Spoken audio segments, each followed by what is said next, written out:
আসসালামু আলাইকুম। ওকে, সো এখন হচ্ছে আমরা ডেটা কমিউনিকেশনের যে সাজেশনটা আছে না ওইটা আমরা দেখবো। সো কোনগুলো আপনারা পড়বেন অ্যাকচুয়ালি ইম্পর্টেন্ট যেগুলো data communication mainly important chapter হচ্ছে প্রথম 6টা এবং লাস্টের 2টা। মেনলি প্রথম যে 6টা আছে এইগুলো আপনাকে যদি রচনামূলক কমন পাইতে চান তাহলে এখানে প্রথম যে 6টা আছে ওইটা পড়তে হবে এবং লাস্টের দেখবেন 2টা আছে, ওই 2টা চ্যাপ্টার ভালো করে পড়বেন, তাই হচ্ছে আপনি মোটামুটি পেয়ে যাবেন, কমন পেয়ে যাবেন। বিশেষ করে হচ্ছে আপনার 12 নম্বর অধ্যায়, ওইটা এক্সট্রিমলি ইম্পর্টেন্ট। ওইটা পড়লে আপনি কমন পাওয়ার পসিবিলিটি অনেক বেশি, মানে ওইখান থেকে আপনি আইপি অ্যাড্রেস রিলেটেড যেগুলো আছে না ওইগুলো পড়লে ভালো একটা কমন পাওয়ার চান্স আছে। বাট এগুলো অ্যাকচুয়ালি হচ্ছে সবই আল্লাহর উপরে, অ্যাকচুয়ালি বলা খুবই ডিফিকাল্ট কে কোনটা দিবে কোনটা দিবে না। বাট এটা হচ্ছে কোন পুরো বইটা পড়লে বুঝতে পারবেন যে অ্যাকচুয়ালি কোনটা কঠিন বা কোনটা সহজ কোনটা ইম্পর্টেন্ট। তো তার উপর ডিপেন্ড করে মেনলি দেওয়া। এর আগের যে সাজেশনগুলো দিয়েছিলাম ওইগুলো মোটামুটি 85% তো আরামসে আসছিল। সো হোপফুলি এটাও আরামসে 80+ চলে আসবে। সো কোনগুলো পড়বেন? সো ফার্স্ট চ্যাপ্টারে হচ্ছে আহ, এখন মেনলি আমি এখানে যেগুলো বলবো, ভিডিওতে যেগুলো বলবো, মানে এক্সট্রা কোনগুলো বেশি ইম্পর্টেন্ট, কোনগুলো আপনি আরো ভালো করে পড়তে চান, পড়া উচিত আপনার। যেমন হচ্ছে আপনার ডেটা কমিউনিকেশনের সংজ্ঞা সবচেয়ে বেশি ইম্পর্টেন্ট। তারপর হচ্ছে ফ্রিকোয়েন্সি কি, আর এই দুইটা ডিজিটাল সিগন্যাল এবং আপনার সিগন্যাল অ্যাকচুয়ালি কি। তারপরে যদি এখানে আসি যে আপনার ব্লক ডায়াগ্রাম অঙ্কন করে সিস্টেম আর ডাটা কমিউনিকেশন, আচ্ছা এইটা যে আপনার ডেটা কমিউনিকেশন এবং ভয়েস কমিউনিকেশন, আচ্ছা এটা লেস ইম্পর্টেন্ট, অ্যাকচুয়ালি এটাই বেশি ইম্পর্টেন্ট। বাট ডিফারেন্স কি, অ্যাকচুয়ালি পার্থক্য কি, এগুলো কিন্তু কম করে 2 থেকে 3টা থাকেই। যেগুলো যেগুলো হচ্ছে আপনার 90 মার্কের হয় এগুলো মোটামুটি থাকে। আচ্ছা, সো এখানে হচ্ছে ব্লক ডায়াগ্রাম পূর্বক কমিউনিকেশন সিস্টেম বর্ণনা। এখানে যেগুলো দিচ্ছি এগুলো হচ্ছে টপ ইম্পর্টেন্ট। ওকে, ওকে, সো সংক্ষিপ্ত প্রশ্নগুলোর মধ্যে ব্র্যান্ডউইথের সংজ্ঞা দাও। তো এখানে হচ্ছে সিনক্রোনাস এবং অ্যাসিনক্রোনাস জিনিসটা একটু বলে রাখতে হবে। তো আরেকটা আছে সেটা হচ্ছে আপনার দেখেন এই যে স্পেকট্রামের সংজ্ঞা দাও। আর আপনার যখন বলবে হচ্ছে পার্থক্য কি, এই দুইটার মধ্যে দুইটা ইম্পর্টেন্ট, তবে বেশি ইম্পর্টেন্ট যদি বলি সেটা হচ্ছে সিনক্রোনাস এবং অ্যাসিনক্রোনাসের মধ্যে ডিফারেন্স অ্যাকচুয়ালি কি। ওকে, আচ্ছা বিভিন্ন প্রকার, আচ্ছা এই লাল দেখে বুঝবেন না, বুঝেন না যে বেশি ইম্পর্টেন্ট, অ্যাকচুয়ালি আগেরটাই ছিল লাল। সো এটার উপরে রিপ্লেস করেছি, তো এই জন্য এটা চলে আসছে এরকম। সো এখান থেকে যেটা পড়তে হবে সেটা হচ্ছে বেশি করে, মানে এখানে যেগুলো দিচ্ছে এগুলো আপনাকে পড়তেই হবে। তার মধ্যে যদি বলি কোনগুলো বেশি পড়বেন সেগুলো হচ্ছে দেখেন এখানে মেনলি দুইটাই খুব ইম্পর্টেন্ট। তো আরো ইম্পর্টেন্ট যদি বলি সেটা হচ্ছে এটা বিভিন্ন প্রকার কমিউনিকেশন মোডগুলোর বর্ণনা দাও। ঠিক আছে, সো এখানে হচ্ছে আপনার ট্রান্সমিশন, মিডিয়া এবং সংযোগ, টুইস্টেড পেয়ার কয়ভাবে ভাগ করা হয়েছে, মিডিয়ার ট্রান্সমিশন, মিডিয়া কি। এখানে অ্যাকচুয়ালি তিনটাই বেশি ইম্পর্টেন্ট, এই তিনটা আপনাকে ভালো করে পড়তে হবে। এবং আপনি যখন রচনামূলক পড়বেন তখন এই দুটো একদম আপনাকে, মানে এই দুটো ভালো করে পড়তে হবে, কারণ এই দুটো থেকে একটা আসার সময় অনেক বেশি, এবং এই চ্যাপ্টারটা খুবই ইম্পর্টেন্ট চ্যাপ্টার।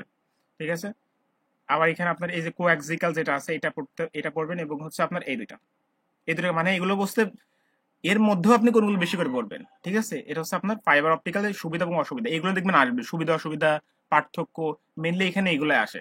চিত্র মিত্র খুবই কম আসে, বাট আসে, চিত্র আসে একটা মতো আসে, দুই একটা সর্বোচ্চ একটা থেকে দুইটা সর্বোচ্চ।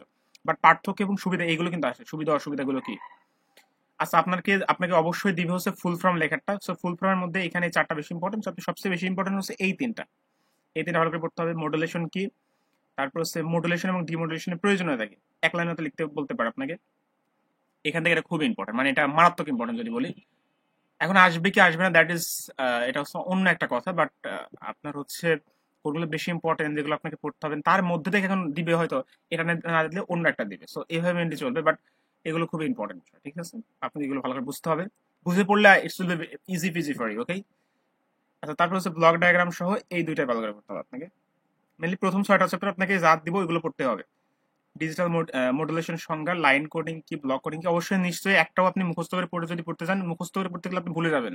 আপনি আগের পরীক্ষাতে হয়তো এগুলো ফিল করছেন, মুখস্থ করে পড়তে গেলে ভুলে যাওয়া লাগে, একটু বুঝে পড়তে হবে। ঠিক আছে, মাল্টিপ্লেক্সিং কি, ডি মাল্টিপ্লেক্সিং কি, ডিজিটাল মাল্টিপ্লেক্সিং কি।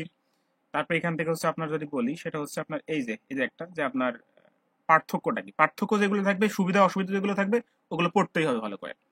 ফ্রিকোয়েন্সি ডিভিশন, মাল্টিপ্লেক্সিং সম্পর্কে লেখো, টাইম ডিভিশন। সো এখানেও এই দুটো ইম্পর্টেন্ট বলছেন, প্রথম 6টা চ্যাপ্টার যেগুলো দেবো সবগুলো ইম্পর্টেন্ট। আচ্ছা সপ্তম চ্যাপ্টারে দেখেন কিছু তেমন একটা নাই, বাট প্রয়োজনীয়তা যেহেতু লেখা আছে অবশ্যই আপনাকে এটা ভালো করে পড়তে হবে। ঠিক আছে, আচ্ছা তারপর হচ্ছে আপনার অষ্টম চ্যাপ্টারে এরর ডিটেকশন কি, ফরওয়ার্ড, এগুলো একটু ভালো করে দেখে যাবেন, এগুলো বিষয়টা অ্যাকচুয়ালি কি। এবং এখান থেকে সংক্ষিপ্ত প্রশ্ন, এটা মনে করেন টপ ইম্পর্টেন্ট, কারণ হচ্ছে প্রত্যেক চ্যাপ্টার থেকে কিন্তু সংক্ষিপ্ত প্রশ্ন আপনাকে থাকবেই, অলমোস্ট এভরি চ্যাপ্টার থেকে থাকবে। আচ্ছা নেটওয়ার্কিং ক্ষেত্রে আপনার এই ফুল ফর্ম গুলো একটু দেখে রাখবেন, যে টিসিপি কি, আইপি কি, রাউটিং জিনিসটা অ্যাকচুয়ালি কি, বাট এটা সিকিউরিটি বলতে কি বোঝায় কি, এই টাইপের জিনিসগুলো আসলে থাকে। আপনাকে এটা দিতে পারে যে টিসিপি এবং আইপি অ্যাড্রেসের বর্ণনা দাও। এবং আরেকটা হচ্ছে যদি টিসিপি দেয় তাহলে হয়তো আপনাকে বলবে হচ্ছে ওএসআই মডেলের বর্ণনা দাও, কারণ প্রত্যেক চ্যাপ্টার থেকে কিছু না কিছু থাকবেই। ওকে, আচ্ছা, সো দশম চ্যাপ্টার থেকে দেখেন তেমন কিছু একটা নাই।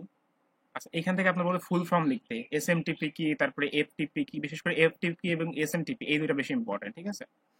এইচটিটিপি এর থেকেও, এইচটিটিপিএস অ্যাকচুয়ালি। আচ্ছা, তারপর হচ্ছে আপনার লাস্ট এই চ্যাপ্টারটা আমি বলছিলাম, এই চ্যাপ্টারটা সবচেয়ে মোস্ট ইম্পর্টেন্ট লাস্টের দিকের ক্ষেত্রে, ঠিক আছে। যে আইপি ভোর ফরম্যাটটা কি, আইপিভি অ্যাকচুয়ালি, আইপি অ্যাড্রেসটা জিনিসটা কি, তারপর আপনার এই যে পার্থক্য যেটা আছে, এই পার্থক্য এবং ফরম্যাট এই দুইটাই বেশি ইম্পর্টেন্ট।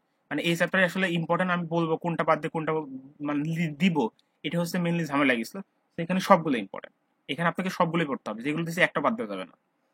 এবং লাস্টের দিকে 4G কি বলে, আপনার ওয়াইফাই এগুলো কি, ওয়্যারলেস কমিউনিকেশন কি, এগুলো একটু ভালো করে দেখবেন। এবং বৈশিষ্ট্য, অবশ্যই বৈশিষ্ট্য কি, প্রয়োজনীয়তা কি, পার্থক্য কি, এগুলো মিলে আসবে। এখান থেকে মাইক্রোওয়েভ এবং স্যাটেলাইট এগুলো ভালো করে পড়লে ইনশাল্লাহ কমন পেয়ে যাবেন। এবং মূল বিষয় হচ্ছে যে কমন পাবেন কি না পাবেন এই বিষয় হচ্ছে আপনি কতটুকু বুঝেন। কারণ দেখবেন আপনি যখন একটা রচনামূলক পড়বেন, আপনি অ্যাকচুয়ালি অনেকগুলো সংক্ষিপ্ত প্রশ্ন পড়ে ফেলেন। তো আপনি যদি বুঝে পড়েন তাহলে it will be easy fizzy for you. যদি একটু মানে একটু যদি উল্টোপাল্টা, মানে একটু যদি আপনি ঘুরায় পেঁচায় দাও, আপনি লিখতে পারবেন। বাট আপনি যদি বুঝে না পারেন, আপনি যদি মুখস্থ করেন, আপনি অ্যাকচুয়ালি বুঝবেন আপনি কি পড়তেছেন। তো আপনি যখন কোনো একটা জিনিস পড়বেন, যখন নতুন ওয়ার্ড পড়বেন, আপনি গুগলে সার্চ করবেন, চ্যাট জিপিটিতে সার্চ করবেন জিনিসটা অ্যাকচুয়ালি কি, দেখতে কেমন। আপনি যতক্ষণ না বুঝতেছেন ততক্ষণ আপনি চালায় যাবেন, কোশ্চেন করতে থাকবেন, চ্যাট জিপিটিকে কোশ্চেন করতে থাকবেন। আপনি ইউটিউবে ভিডিও দেখবেন, এটা দেখতে কেমন হয়, এটা তার মানে ওয়ার্ডটা কি, 4G জিনিসটা অ্যাকচুয়ালি কিভাবে কাজ করে, এই প্রত্যেকটা বিষয় একবার যখন দেখে ফেলবেন, পরবর্তীতে আপনি যখন দ্বিতীয়বার পড়তে যাবেন আপনার কোনো কিছু মুখস্থ করার প্রয়োজন হবে না। So that is a secret. এবং আরেকটা বিষয় হচ্ছে প্রথমবার না বুঝলে পড়তে হবে, তারপর খাতা লিখতে হবে, আবার পড়তে হবে। এটা হচ্ছে আপনার সিস্টেম, পড়তে হবে এভাবে, এভাবে পড়লে আপনি মনে রাখতে পারবেন। তো thank you for watching the video. আমরা হচ্ছে রচনামূলক প্রশ্নগুলো অ্যাকচুয়ালি অ্যান্সারগুলো নিয়ে আসবো। ওকে, সো আগাম ওয়েলকাম দেখার জন্য, বাই বাই, সি ইউ। এবং অবশ্যই কমেন্ট করে দেবেন যে যে প্রিভিয়াস যে ভিডিওগুলো ছিল আপনার কাছে কেমন লাগছে। যদি ভালো লাগে তাহলে অবশ্যই ভিডিওগুলো আসবে।